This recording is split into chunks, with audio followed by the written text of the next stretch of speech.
Hi everyone, welcome back to my channel. आज हम पढ़ेंगे AFLP के बारे में, जिसे हम एम्पलीफाइड फ्रेगमेंट लेंथ पॉलीमॉर्फिज्म भी बोलते हैं। अब ये भी एक टाइप का DNA मार्कर है या मॉलिक्यूलर मार्कर है, जैसे कि हमने RFLP RAPD के बारे में पढ़ा था। बट बहुत सारे स्टूडेंट्स को ये ढंग से समझ नहीं आता है, तो उसे समझने के लिए ये वीडियो है, आपको अच्छे से क्लियर हो जाएगा। फिर भी कोई डाउट रहता है तो प्लीज़ कमेंट सेक्शन में मुझे ज़रूर बताना। तो चलो शुरू करते हैं। ये होता क्या है, तो एक पीसीआर बेस्ड फिंगरप्रिंटिंग टेक्निक है। पीसीआर की बहुत ज़्यादा ज़रूरत होती है इस टेक्निक को करने के लिए। तो जब भी आपसे क्वेश्चन पूछा जाए कि पीसीआर किसके लिए कंपलसरी है, कौन से मार्कर्स के लिए ज़रूरी है, तो उसमें एएफएलपी का नाम भी आएगा। एंड ये डोमिनेंट मार्कर है, कोडोमिनेंट नहीं है। जैसे हमने पहले भी पढ़ा था कि डोमिनेंट कोडोमिनेंट दो टाइप के मार्कर्स होते हैं, उनमें से डोमिनेंट कैटेगरी में ये आता है, याद रखना है आपको। और प्रेजेंस या एब्सेंस ऑफ डीएनए फ्रेगमेंट्स आपको देखने को मिलता है। और जो भी ये प्रोसीजर होता है, किस तरीके से प्रोसेस होती है, वो हम पढ़ेंगे। तो इसमें कुछ एंजाइम्स होते हैं जिनकी रिक्वायरमेंट होती है, क्या प्रोसीजर है वो देख लेते हैं। तो इसके स्टेप्स सबसे पहले देखना ज़रूरी है। तो इसके 4 स्टेप्स होते हैं। एक होता है restriction, digestion and ligation of the adapter molecules. तो आपके पास जीनोमिक डीएनए है, उसे आप रेस्ट्रिक्शन एंजाइम से डाइजेस्ट करते हो। और जब उससे डाइजेस्ट करोगे तो आपको अलग अलग लेंथ के फ्रेगमेंट्स मिलेंगे। इन फ्रेगमेंट्स के साइड में आप कुछ सीक्वेंसेस ऐड कर देते हो, जिन्हें हम अडेप्टर सीक्वेंसेस बोलते हैं। अडेप्टर सीक्वेंसेस ऐड करना इसलिए ज़रूरी होता है क्योंकि आपका जो डीएनए है वो अननोन होता है, आपको उसका सीक्वेंस नहीं पता होता। अब क्योंकि उसका सीक्वेंस नहीं पता, तो अगर आप उसे पीसीआर के थ्रू एम्पलीफाई करना चाहते हो तो आप प्राइमर डिज़ाइन नहीं कर सकते हो। तो इसीलिए इस टेक्निक में क्या करते हैं कि रेस्ट्रिक्शन एंजाइम से डाइजेस्ट करके कुछ अडेप्टर सीक्वेंसेस जिनका नोन सीक्वेंस होता है, पहले से आपको पता है कि इन न्यूक्लियोटाइड से ये अडेप्टर बना है, वो अटैच कर देते हो। और जब वो अटैच करोगे तो उसकी वजह से आपको कुछ सीक्वेंस मिल जाएगा, जिसे आप एज अ बेसिस यूज़ कर सकते हो प्राइमर डिज़ाइनिंग के लिए। और उसकी मदद से प्राइमर्स जो हैं वो डिज़ाइन करके और एम्पलीफाई कर सकते हो आप डीएनए सीक्वेंसेस को। तो रेस्ट्रिक्शन डाइजेशन हमेशा यहाँ पे 2 एंजाइम से होता है। एक एंजाइम इधर कट करेगा और दूसरा इधर, तो दोनों अलग अलग एंड्स प्रोड्यूस होते हैं, जिसकी वजह से जो भी फ्रेगमेंट्स जनरेट हुए उनकी ओरिएंटेशन चेंज नहीं होती है। क्योंकि फ्रेगमेंट में आपको पता है कि इस साइड जो था वह इस एंजाइम ने कट किया था और इस साइड इस एंजाइम ने कट किया था। यहाँ पे 2 एंजाइम्स हम यूज़ करते हैं, एक 4 बेस पेयर कटर होता है और एक 6 बेस पेयर कटर होता है। मतलब उनकी रिकॉग्निशन साइट इतनी लंबी होती है। इसमें से जो 6 बेस पेयर का कटर होता है वो होता है जो EcoR1 हम यूज़ करते हैं, और 4 बेस पेयर के लिए MSC1 नाम का एंजाइम होता है, उसका यूज़ करते हैं। और उन्हीं के ही स्पेसिफिक अडेप्टर्स हम यूज़ करते हैं, जो हम लाइगेट कर देंगे उसके एंड्स पे। तो एंजाइम स्पेसिफिक अडेप्टर्स होते हैं, क्योंकि जो एंजाइम ने कट करा डीएनए के सीक्वेंस को, तो उसने कुछ एंड्स प्रोड्यूस किए होंगे जो कि स्टिकी एंड्स हैं इस केस में। तो वो जो स्टिकी एंड्स हैं उनके बेसिस पे आप अडेप्टर अटैच कर रहे हो। तो जो भी एंजाइम होता है उसके स्पेसिफिक ही अडेप्टर्स आप यूज़ करते हो। ठीक है, तो ये एक इम्पॉर्टेंट चीज़ है यहाँ। और फिर आप प्राइमर डिज़ाइन करके उसे एम्पलीफाई करोगे, फ्रेगमेंट्स को, स्पेसिफिक फ्रेगमेंट्स ही एम्पलीफाई होंगे, क्योंकि आप कुछ सिलेक्टिव पीसीआर टेक्निक का यहाँ पे यूज़ करते हो। तो प्राइमर के एंड पे, मतलब स्टार्टिंग पॉइंट पे, आप कुछ स्पेसिफिक न्यूक्लियोटाइड्स ऐड कर देते हो, और वो न्यूक्लियोटाइड जिस भी डीएनए के अंदर होंगे वही एम्पलीफाई होगा, दूसरा नहीं। फिर उसके बाद आप फ्रेगमेंट्स को जेल इलेक्ट्रोफोरेसिस के थ्रू सेपरेट कर लोगे, उसके फ्रेगमेंट्स आपको मिल जाएंगे, और फिर उन्हें आप इंटरप्रेट कर सकते हो कि आपका डेटा कैसा आपको मिला है। तो इस तरीके का प्रोसीजर होता है। जीनोमिक डीएनए है, रेस्ट्रिक्शन एंजाइम से डाइजेस्ट करा, आपको फ्रेगमेंट्स मिले, उनके साथ आपने अडेप्टर सीक्वेंसेस को लाइगेट कर लिया इस तरीके से, और फिर सिलेक्टिव प्राइमर्स का यूज़ करके सिलेक्टिव पीसीआर किया, और फिर जेल एनालाइज किया जो भी आपको मिला एंड में। और जो एंड में जेल आपको मिलेगा वो डीएनए फिंगरप्रिंट का एक पैटर्न शो करेगा जो इंडिविजुअल स्पेसिफिक होगा। तो आप उसे यूज़ कर सकते हो स्पीशीज़ के बीच में जो भी डिफरेंसेस हैं, वेरिएशन है, उन्हें देखने के लिए। अब हर एक स्टेप को ढंग से समझते हैं। तो सबसे फर्स्ट जो होता है वो है रिस्ट्रिक्शन, डाइजेशन एंड लाइगेशन। तो इसके अंदर आप देख सकते हो एक 6 बेस पेयर कटर और एक 4 बेस पेयर कटर आप यूज़ करते हो। तो मान लो ये आपका जीनोमिक डीएनए है, इसे आप इन 2 एंजाइम से कट करोगे। EcoR1 है और MSC1 है, ये 2 एंजाइम्स हैं आपके पास। तो आपके पास कुछ इस तरीके के एंड्स प्रोड्यूस होंगे। अब ये जो भी एंड्स आपके पास हैं उनके स्पेसिफिक आप अडेप्टर सीक्वेंसेस का यूज़ करोगे ताकि वो उससे अटैच हो जाएं। मतलब उन एंड से अटैच करने के लिए आपने अडेप्टर लगा दिए हैं दोनों साइड। इनका सीक्वेंस आपको पहले से पता होता है बिकॉज यू ऑलरेडी नो कि इको R1 का अडेप्टर है तो उसका ये सीक्वेंस होगा क्योंकि इको R से ऐसी साइट प्रोड्यूस हुई थी। वैसे ही MSc1 का अडेप्टर का सीक्वेंस भी आपको पता होगा।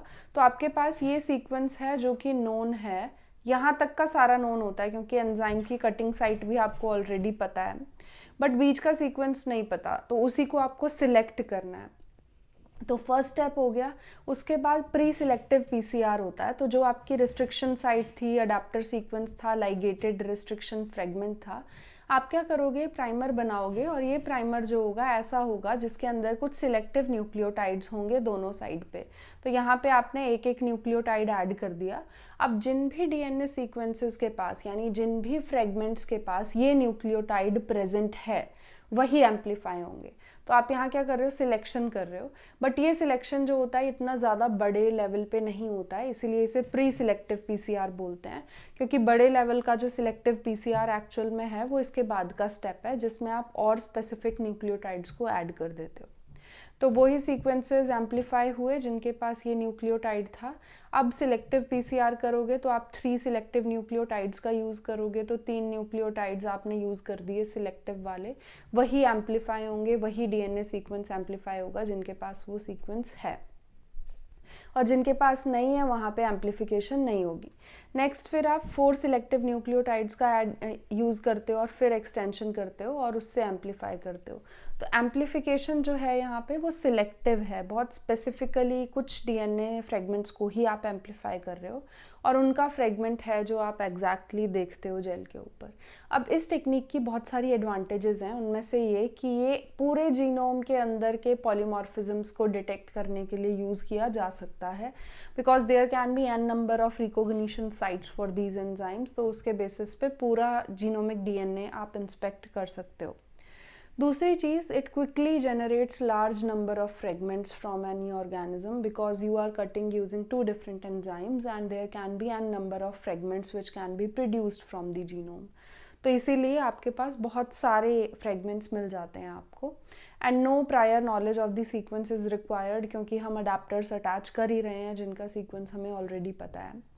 And small amount of template चाहिए होता है, मतलब बहुत ज़्यादा टेम्पलेट की भी रिक्वायरमेंट यहाँ पे नहीं होती है, एंड ईजिली इसे मल्टीप्लेक्स कर सकते हैं और आप स्मॉल बैच जो भी हंड्रेड्स और जीनोमिक 100,000 ऑफ जीनोमिक फ्रेगमेंट्स जो हैं वो आप जनरेट कर सकते हो, उन्हें एम्पलीफाई करने के लिए यूज़ कर सकते हो। तो काफ़ी इंडिविजुअल से DNA आप ले सकते हो।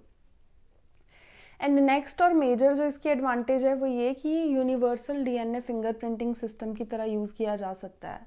मतलब these enzyme sites can be found in different organisms, तो आप डिफरेंट ऑर्गेनिजम्स के अंदर इस फिंगरप्रिंटिंग टेक्निक का यूज़ कर सकते हो। इट कैन बी माइक्रोब या फिर कोई ह्यूमन भी हो सकता है, कोई एनिमल हो सकता है, तो सबके लिए ये टेक्निक यूज़ होती है, इसीलिए इसे यूनिवर्सल सिस्टम बोलते हैं DNA फिंगरप्रिंटिंग। बट इसकी कुछ लिमिटेशंस भी हैं, वो भी जान लेते हैं। तो सबसे पहला है लेबर इंटेंसिव, बहुत ज़्यादा टाइम टेकिंग ये प्रोसीजर होता है, बहुत ज़्यादा टाइम लगता है, बहुत ज़्यादा कॉस्ट लगती है, एंड कॉम्प्लेक्सिटी होती है डेटा इंटरप्रेट करने की क्योंकि आपके पास इतने सारे फ्रेगमेंट्स आपको मिल जाते हैं, आपको इंटरप्रेट करना थोड़ा मुश्किल हो जाता है, कॉम्प्लेक्स हो जाता है। सीक्वेंस इन्फॉर्मेशन आपको नहीं पता, तो एग्जैक्ट आपको नहीं पता कि कौन सी जीन कहाँ पे प्रेजेंट है, एंड हाई क्वालिटी DNA की यहाँ पे ज़रूरत होती है क्योंकि अगर DNA हाई क्वालिटी नहीं होगा, वो कंटामिनेटेड है विद RNA या प्रोटीन, तो आपके एंजाइम्स काम नहीं कर पाएंगे। एंड ये स्पीशीज़ स्पेसिफिक होता है, मतलब जो भी फ्रेगमेंट्स आपको मिलेंगे वो उस स्पीशीज़ के स्पेसिफिक होंगे। ज़रूरी नहीं है कि सेम फ्रेगमेंट्स आपको दूसरे ऑर्गेनिज्म में भी मिले जो डिफरेंट स्पीशीज़ से बिलोंग करता है, तो इसीलिए क्रॉस स्पीशीज़ कंपैरिजन करना बहुत मुश्किल हो जाता है। तो डिफरेंट स्पीशीज़ के बीच में आप कंपेयर नहीं कर सकते हो। जीन फंक्शन की इन्फॉर्मेशन आपके पास नहीं होती है बिकॉज आपके पास जीन की ही इन्फॉर्मेशन नहीं है, तो उसके फंक्शन की क्या होगी, एंड रिप्रोड्यूसिबल इतना ज़्यादा नहीं होता है, ठीक है। क्योंकि ये भी PCR बेस्ड है, तो PCR टेक्निक में जो भी रिएजेंट्स यूज़ होते हैं, रिएक्शन साइकिल्स यूज़ होती हैं, उस पर हाईली डिपेंडेंट होता है, तो रिप्रोड्यूस करना थोड़ा मुश्किल हो जाता है। इसकी एप्लीकेशंस काफ़ी अच्छी अच्छी हैं। तो वही एनिमल और प्लांट ब्रीडिंग के लिए आप इनहेरिटेंस जो भी जीन्स का हो रहा है, एग्रोनॉमिक ट्रेट्स का हो रहा है जो कि एग्रोनॉमिकली इम्पॉर्टेंट हैं, उनका इनहेरिटेंस आप मॉनिटर कर सकते हो। डिजीज़ेज़ हैं, genetic diseases, genetically inherited diseases, उनके डायग्नोसिस में आप इसका यूज़ कर सकते हो। पेडिग्री एनालिसिस में यूज़ कर सकते हो। यहाँ पे भी आप बेसिकली जेनेटिक डिसऑर्डर्स ही देख रहे हो अक्रॉस जनरेशन्स। फोरेंसिक टाइपिंग के लिए, फिंगरप्रिंटिंग वगैरह के लिए इसका आप यूज़ करते हो डीएनए फिंगरप्रिंटिंग के बेसिस पे। एंड पेरेंटेज एनालिसिस के लिए वही पैटर्नल मैटर्नल वाली चीज़ कि कौन किसका फादर है, तो वो फादर या मदर वगैरह आप देख सकते हो इसकी मदद से। और डीएनए मार्कर्स की स्क्रीनिंग के लिए, मतलब ये स्क्रीनिंग के लिए काफ़ी ज़्यादा यूज़ होता है जेनेटिक ट्रेट से जो लिंक्ड हैं, मतलब जेनेटिक ट्रेट से कुछ सीक्वेंसेस लिंक्ड हैं, तो उनकी स्क्रीनिंग के लिए आप इसका यूज़ कर सकते हो। एंड माइक्रोब्स को भी, आप स्पीशीज़ स्पेसिफिक माइक्रोब किसी की स्टडी कर रहे हो या अक्रॉस स्पीशीज़ कर रहे हो, तो थोड़ा देखना ईजी होता है बिकॉज माइक्रोब्स में भी ये चीज़ एप्लीकेबल है। तो मैंने आपको AFLP से रिलेटेड सारी चीज़ें बताई कि कैसे काम करता है, बहुत सिंपल वर्ड्स में समझाने की कोशिश करी है। फिर भी आपका कोई डाउट हो तो कमेंट सेक्शन में ज़रूर बताना, और अगर आप किसी स्पेसिफिक टॉपिक से रिलेटेड वीडियो चाहते हो तो वो भी ज़रूर बताना। बाकी और वीडियोज़ आएंगी जिसमें मैं बहुत कॉम्प्लेक्स टॉपिक्स को बहुत सिंपल वर्ड्स में समझाने की कोशिश करूँगी, जैसे MHC कॉम्प्लेक्सेस हमें नहीं पता कैसे काम करते हैं, किस किस टाइप के होते हैं, उससे रिलेटेड क्वेश्चंस आते हैं आपके, तो वो भी समझेंगे। Till then, bye bye.